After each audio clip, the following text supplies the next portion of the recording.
Mambo namna gani? Asante. Thank you. Karibu. Kwa salama. Kabisa.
One coherent process, and instructed that EAC SADC undertake that exercise, which we have done. And today marks a turning point that there is now one African-led process that brings on board all the other initiatives, Nairobi, Luanda, and any other initiative, into one coherent process on the situation in Eastern DRC. We have also merged not just the structure, we have also merged the terms of reference, and we have also merged the secretariats, and provided for a coherent mechanism of putting together the necessary resources so that any actor who want to participate in this exercise now knows where to take any other initiative. And also, whenever we need any resources, and whoever is willing to participate in this process by way of contributing resources of whatever nature, now have a coherent mechanism under the Africa Union with one secretariat to be able to undertake this process.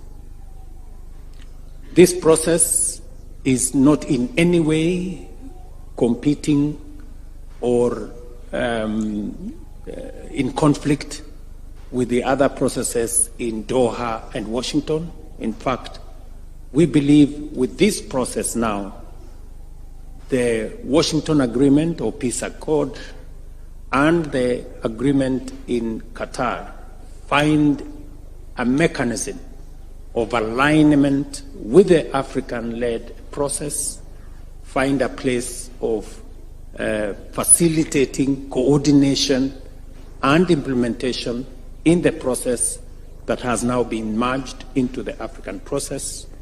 And now we have an opportunity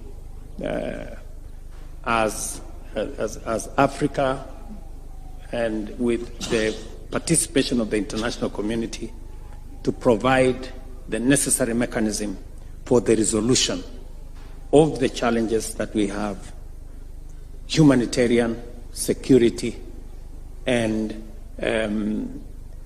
all other matters, including the serious issues of root causes of the problem in Eastern DRC that will see the final resolution of this process using dialogue as an instrument. And as has been said, the mediator, the facilitators now have clarity, and all other supporting initiatives have clarity on how we take this forward. Thank you very much for your participation, ladies and gentlemen, Excellencies, heads of state and government.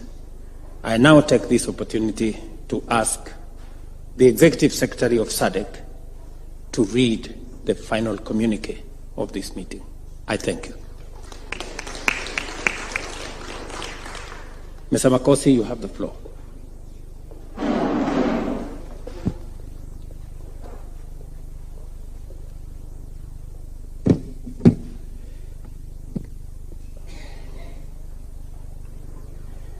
Thank you very much, Your Excellency, Co-Chair of the joint meeting, President William Ruto. Also to recognize President Dr. Emmerson Mnangagwa, Your Excellencies, former heads of state and government, honorable ministers, and all other protocols are observed. I am going to walk through the communique of the meeting that the Excellencies have chaired today, and it reads as follows. The draft communique